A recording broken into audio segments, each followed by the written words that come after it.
Namaste. This is Sunita from gemsofyogadubai.com. Today I am going to be presenting Tes Meditation for you. T stands for time, E stands for energy, and S stands for space. Today, the whole cosmos, which is made up of three things: time, energy, and space. We will be doing meditation. It is called Tes Meditation. The Tes hypothesis is obvious. So settle down onto a chair. Put your feet flat on the ground if you are sitting on the chair, or if the feet do not reach the floor, you may place a block or a cushion under the feet. If you are lying down in Shavasana, be sure that you are completely relaxed and covered so that you don't have to disturb your physical posture, and the stillness of the body is maintained during the entire hearing of analysis and self-analysis. So settle down into a sitting posture or lying down Shavasana posture. Make sure you're as comfortable as possible and concentrate on the naturally occurring breath in your body without making any effort. And listen and go to the space of stillness and start observing your breath. Think about the three things: time, energy, and space. The Tes hypothesis is inherently obvious, fundamental, and in harmony with a state of mind that values both science and religion. Tes declares that the universe and all of its manifestations are created by time, energy, space, the Tes. Even such ethereal phenomena as love, compassion, souls, and consciousness are all products of the singular and universal being. There are forms of energy and dimensions of space that have not yet been qualified by science. For example, scientists break the light barrier. Those mysterious realities are also within the normal workings of Tes, and nothing in the universe is truly supernatural and beyond the laws of nature. Everything that exists is created through cycles of the Tes, both on the large physical scale involving the formation of stars, galaxies, and planets, and on the subtler inner dimensions involving the evolution of souls and consciousness. The Hindu word Atma means the soul of life and the essence of being. The Atma is not just the individual soul, but is defined as the universal soul that exists everywhere. For today, we will use the word Atma more strictly to designate that part of the Tes that becomes conscious of itself on the grand and cosmic scale. We thus define Atma as the universal cosmic consciousness, The vast majority of the Tes exists unconsciously without feeling or life. This portion is made up of empty space, stars, and the bulk of planets. Primitive life forms that do exist on a minority of planets have a utilitarian consciousness which allows them to survive through interacting with their environment. The fundamental awareness of physical objects combined with the pleasure-pain mechanism creates the evolutionary pathway through which the unconscious Tes slowly evolves into the fully conscious Tes, the Atma.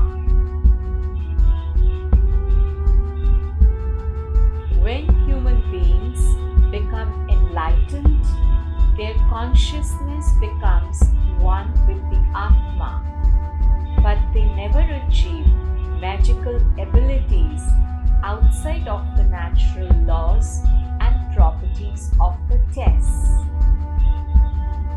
Even telepathy and astral projections are normal phenomena for the Tes. Enlightened beings remain physically mortal, but their consciousness becomes one with that which has always existed and that which will always exist in the future. The evolution of consciousness from the vast unconscious Tes to the partially conscious Tes, the world of plants and animals, to the fully conscious Tes, the Atma, is the path to existential self-understanding.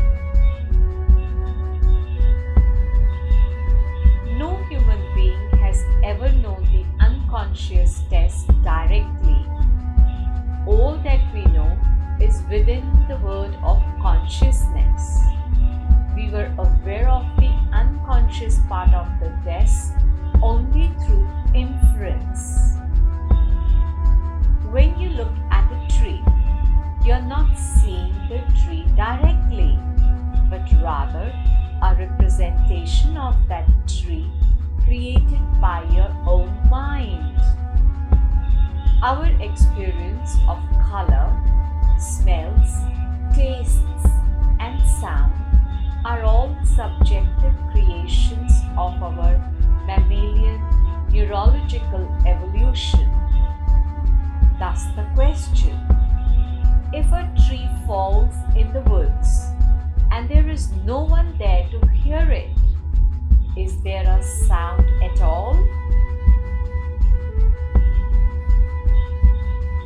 On the path of evolution of consciousness, one progresses beyond the mere physical and neurological to a consciousness involving subtler forms of energy and unnamed dimensions of space.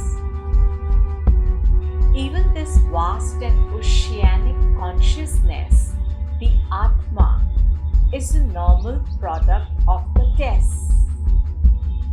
The Atma is the ultimate living creation of the Tes and is inherently immortal.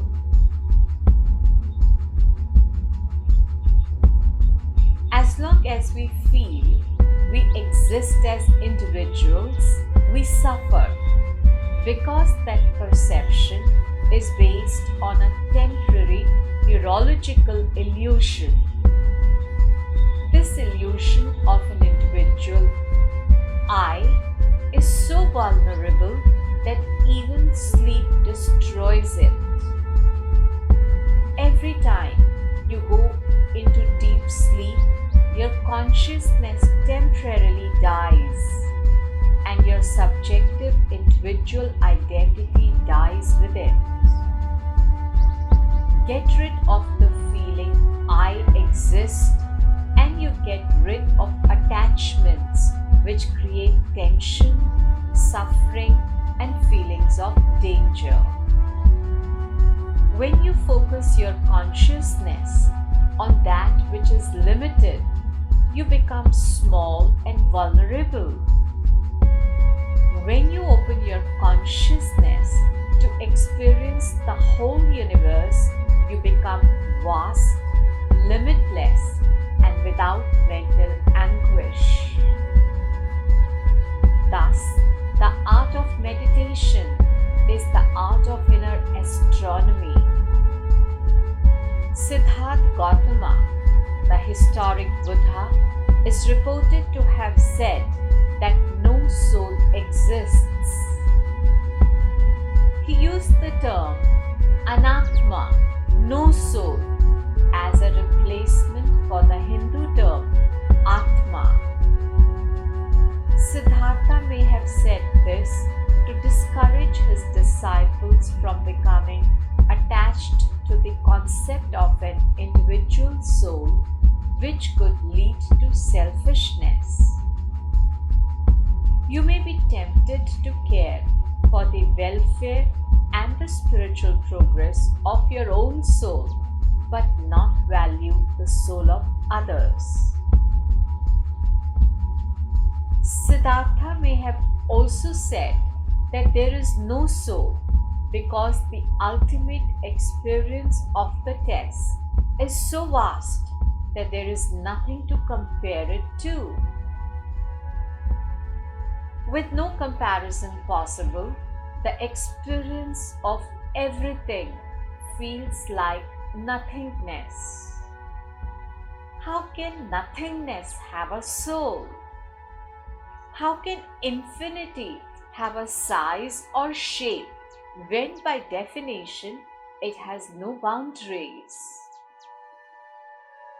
The Tes is so full of space that it feels like oblivion, and thus many enlightened teachers have called it the void.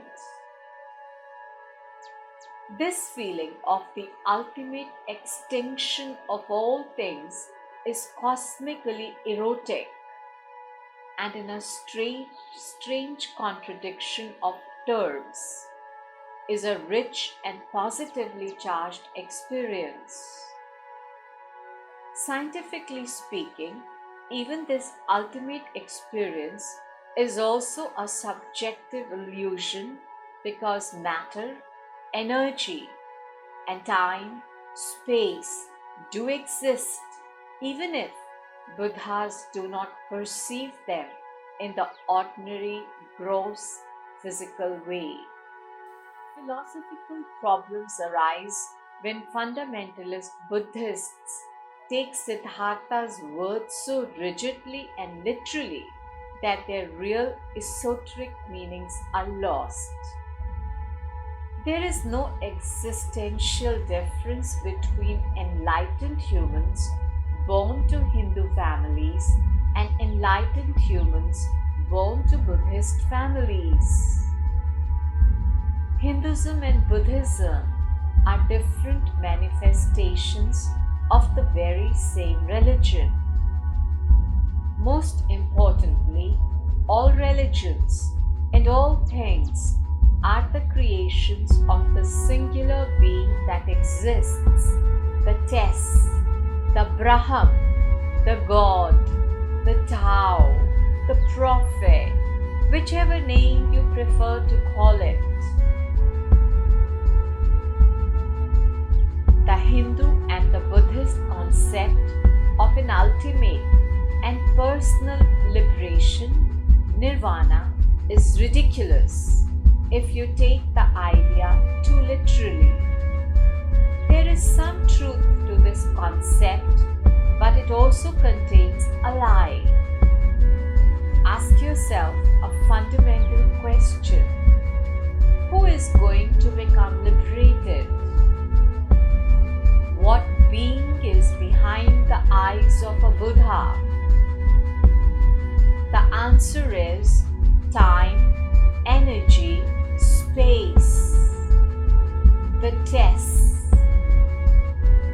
Now ask yourself, what being was behind the eyes of Adolf Hitler?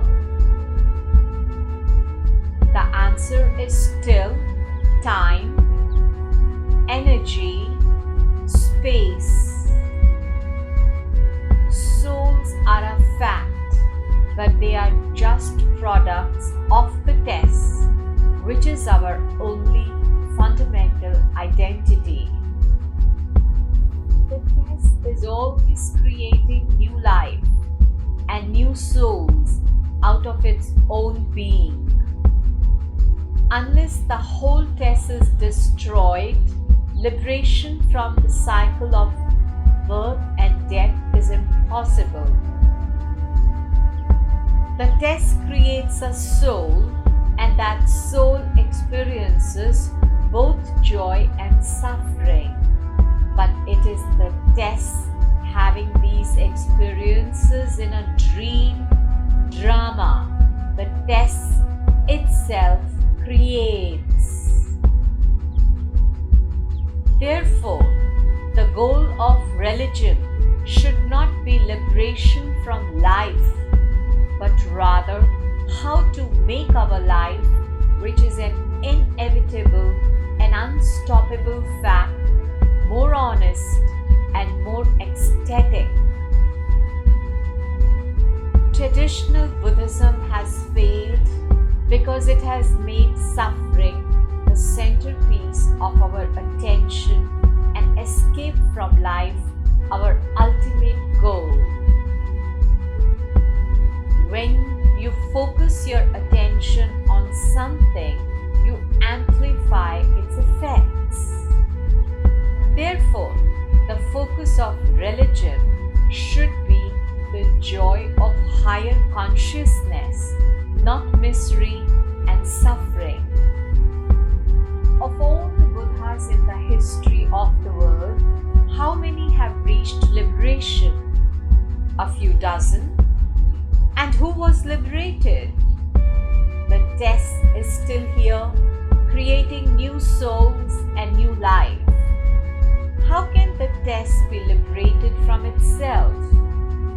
Wouldn't it be more psychologically healthy to define enlightenment as a way to achieve the ultimate life rather than an escape from a hopelessly miserable life? We can honestly define nirvana as a way to make our life so big, so powerful, and so full of consciousness that no physical body can contain it.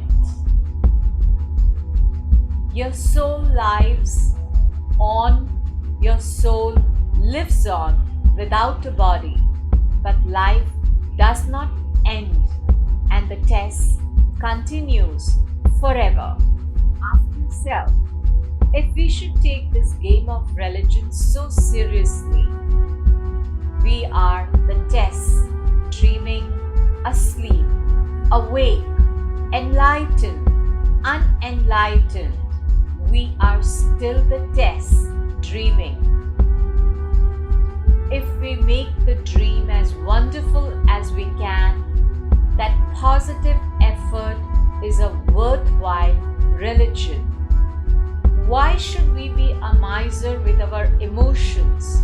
And why deny the intrinsic value of the Tes? To deny our own cosmic identity is to diminish ourselves, and this can only do us harm.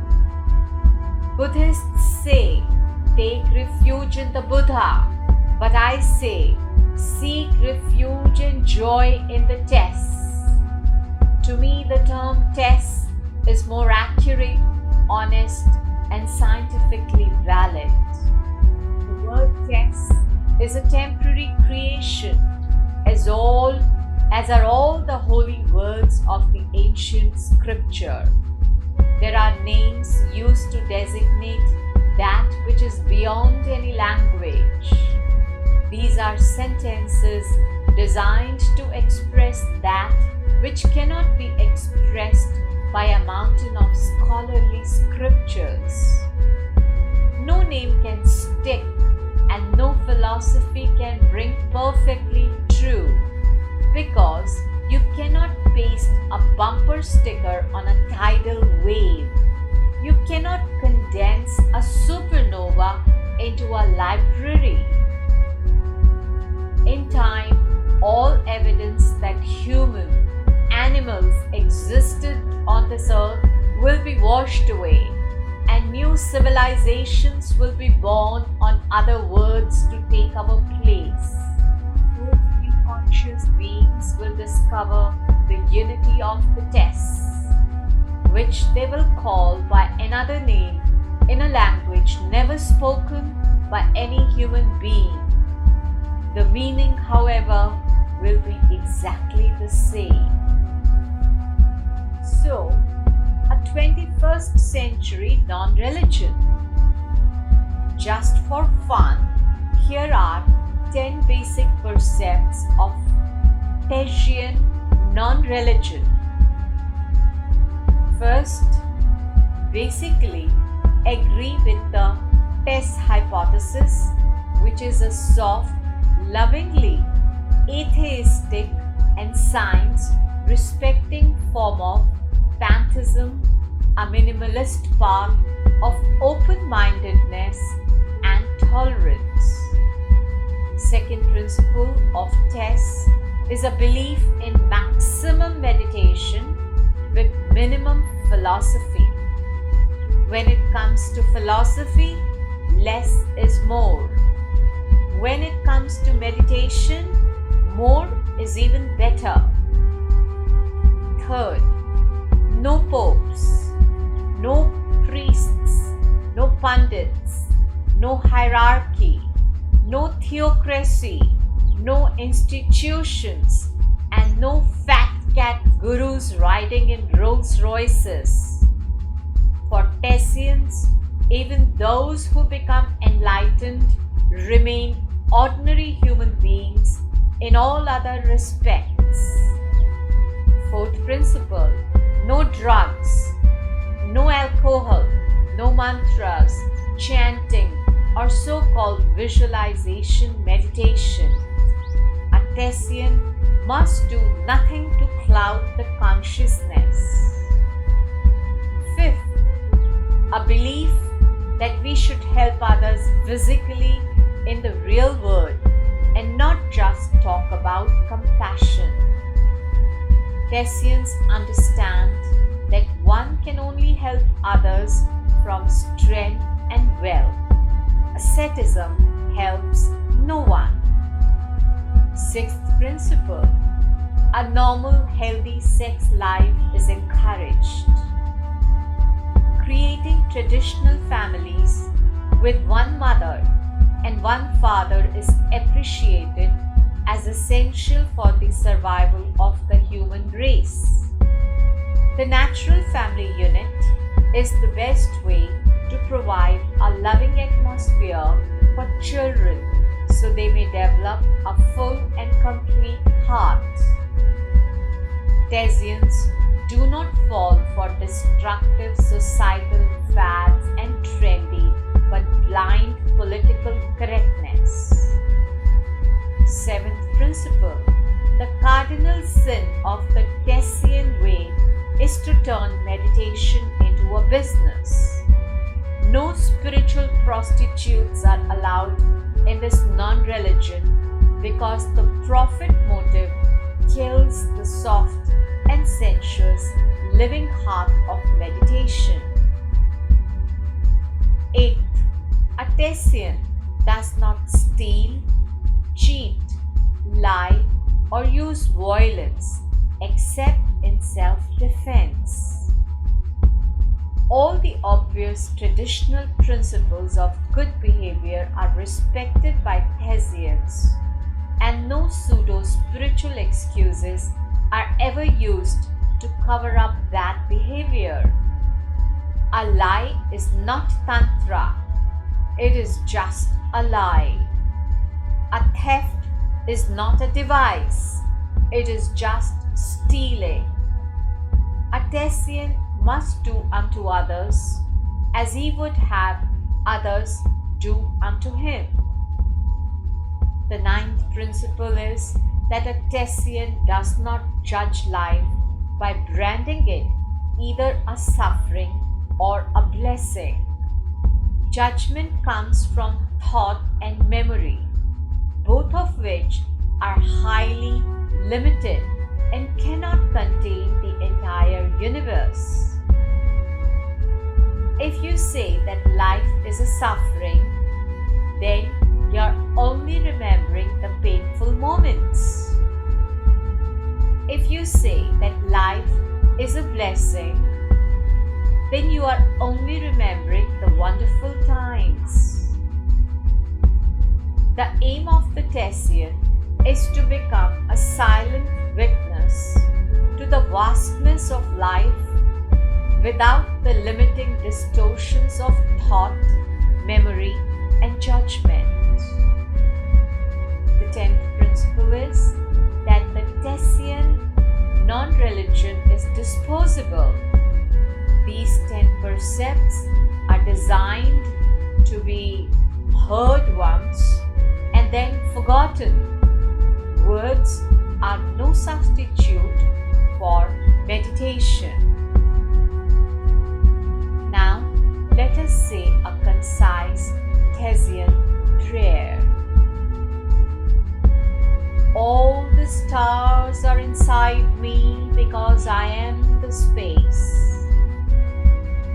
There is no history, there is no biography. I only exist here and now. All the stars are inside me because I am the space. There is no history, there is no biography. I only exist here and now. All the stars are inside me because I am the space. There is no history, there is no biography. I only exist here and now. Let's now do an interesting experiment to understand the consciousness within. I told you that philosophy is not too much and meditation is too much. Means the practice. But what is meditation? Meditation deals with contacting the consciousness within us, which by its very nature is peaceful, calm, and rejuvenating. In order to understand meditation, it is important to know this consciousness. In the spiritual language, this consciousness is known as self. From now onwards, I will refer this consciousness as self. We are going to now do an interesting experiment to know the presence of this consciousness, self, in you. You can do this experiment right now. In the next 10 minutes, you will experience the presence of self in you. We are going to make a practical test. Just choose a word, any word. It may be anything. You can choose the name of a god or a saint or any ordinary name. Anything of your choice. Krishna, Ram, Jesus Christ, Allah, Om, George Bush, John Kerry, Saddam, Osama, America, love, hate, soul, Sheikh Muhammad, Sheikh Khalifa, anything. Your imagination is the limit.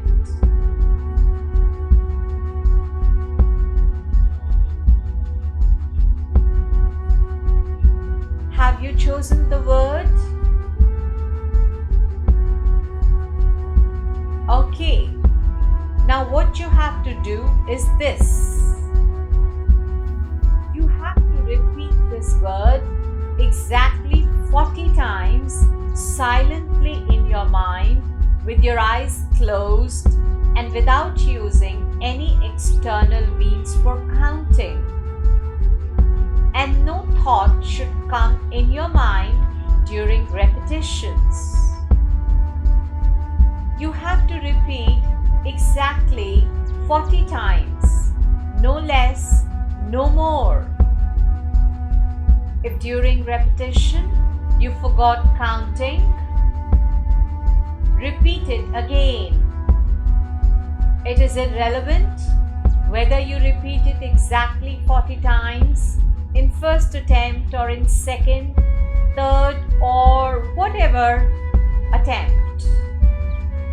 Main thing is that you should repeat it exactly 40 times in your mind.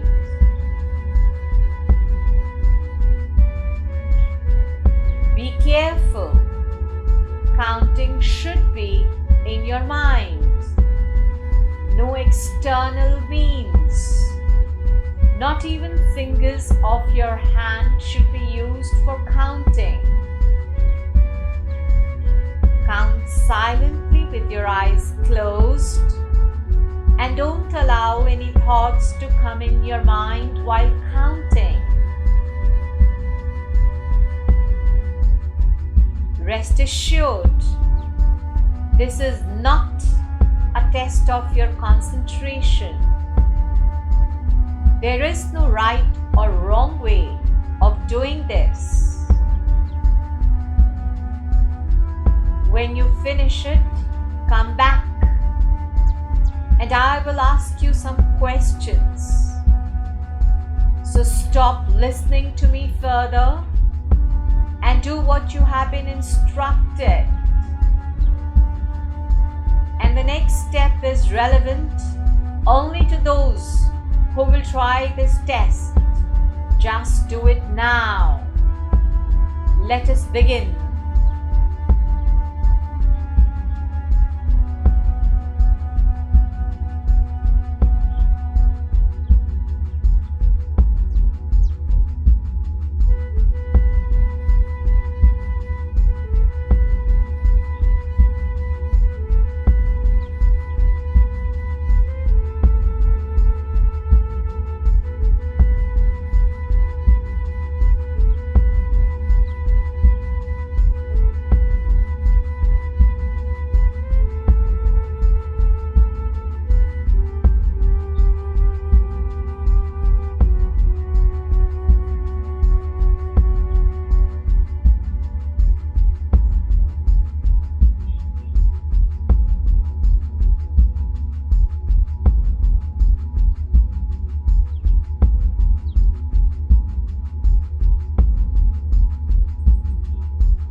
Done it?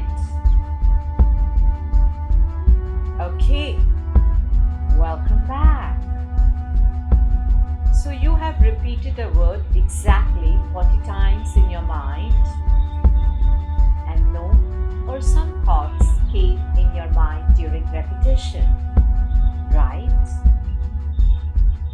Now please think about what options are the ones foremost. First, I repeat the word exactly 40 times silently in my mind, and during repetition, no thoughts came in my mind. Are you that? Or number 2, I repeat the word exactly 40 times, but some thoughts came in my mind during repetition. Is that you or no? Number 3, I repeat the word exactly 40 times, but could not do it in the first attempt, as some thoughts pop up in mind and I lost counting. So I restarted counting and finished in the second, third. Please acknowledge to yourself your attempt. Is that you or no? Or the fourth option is, in my second, third, fourth, whichever counting attempt, no thought came in my mind. Is that you or no? Number 5, in my second, third, whichever counting attempt, some thoughts came in my mind, but I did not forget counting and repeat exactly 40 times. Is that you or no? Number 6, I could not repeat exactly 40 times in any of my attempts, because every time I start repeating, thoughts kept coming in mind and I forget counting.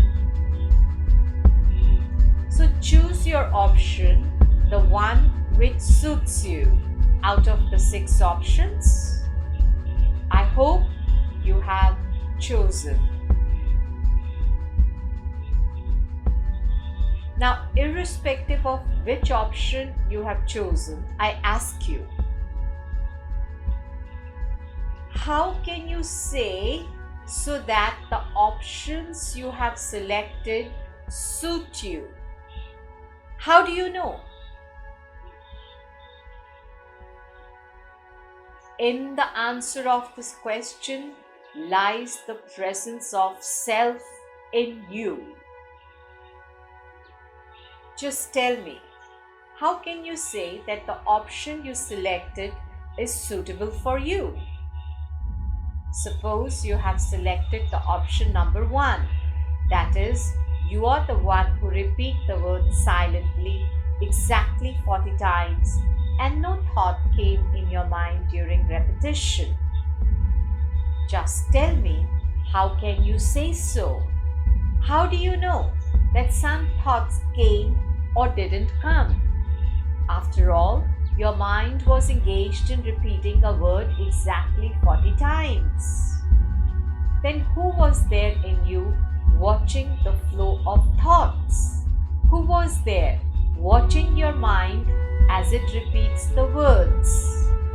Who is there who knows that some thoughts came or not came?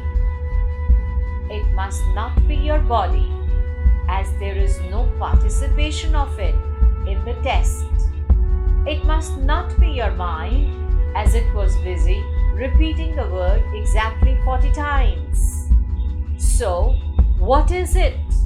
What it is? You may say, well, I was watching, I was aware, careful that no thought come in my mind. I was observing the flow of thoughts, and I can say with confidence that while I was repeating the word, no or some thoughts came in my mind. Then my question is, who was watching? Your body, your mind, or you?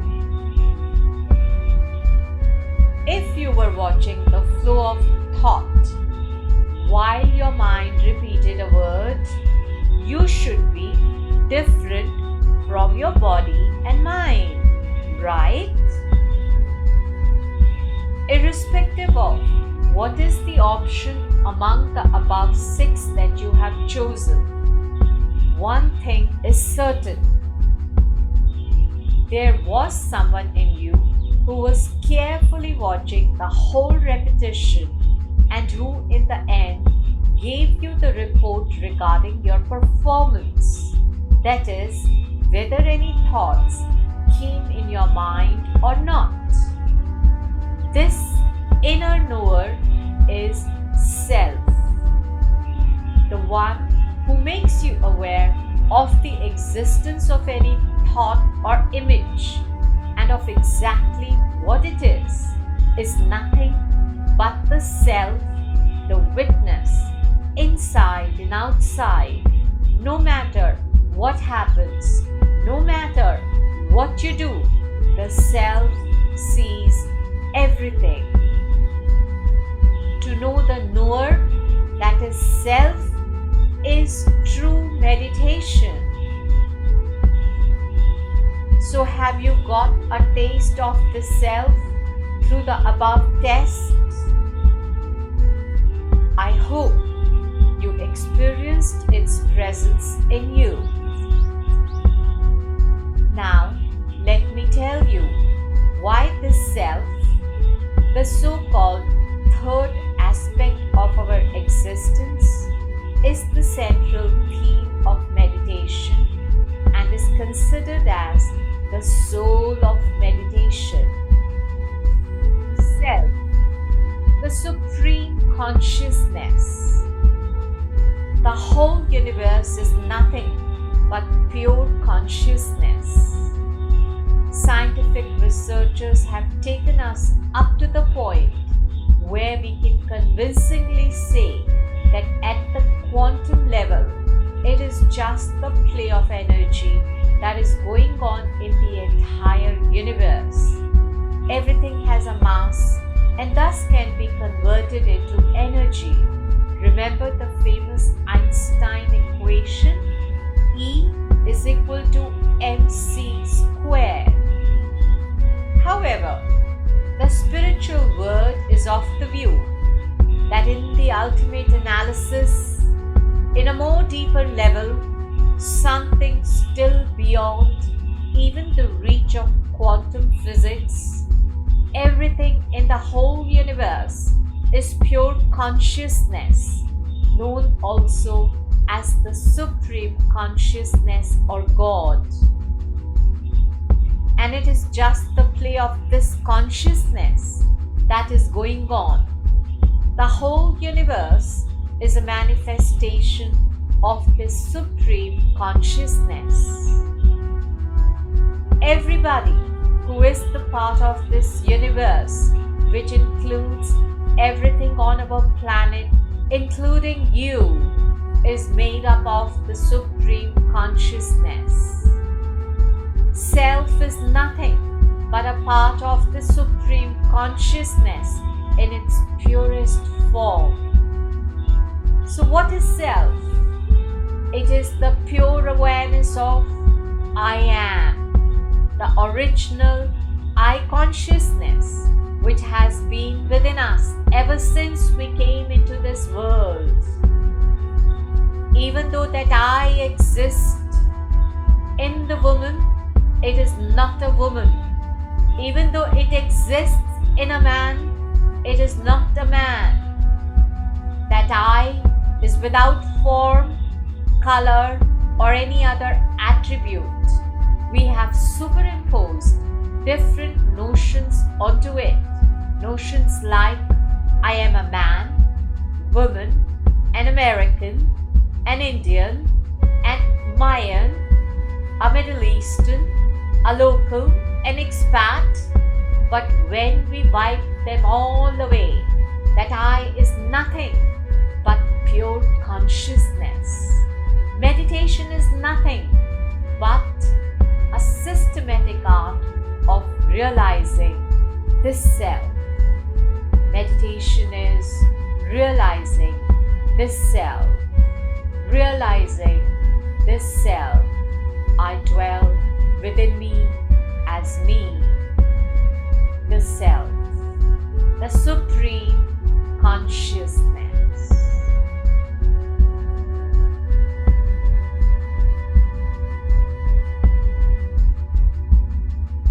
Slowly bring your awareness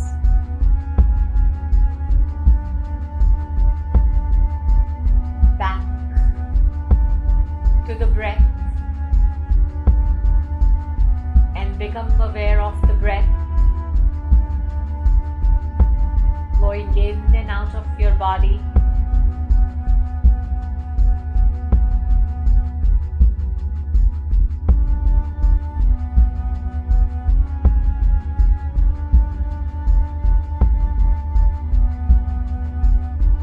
And become aware of your big toes and toe fingers.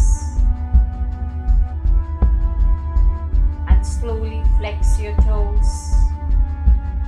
Open and close your hands in the formation of a fist.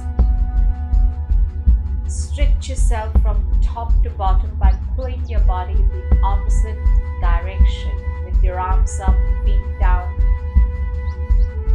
If you are sitting, twist to right and left, and if you are lying down, bend your right leg and go to your left side. And slowly come to sit up if you are lying down. Place your feet firmly on the ground and your spine straight if you are sitting in the Egyptian goddess pose. And feel yourself turning into a body of light. And take a deep inhalation in. Exhale, chant.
Stars are inside me because I am the space.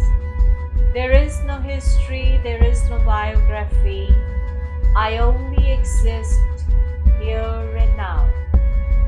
I only exist here and now. I only exist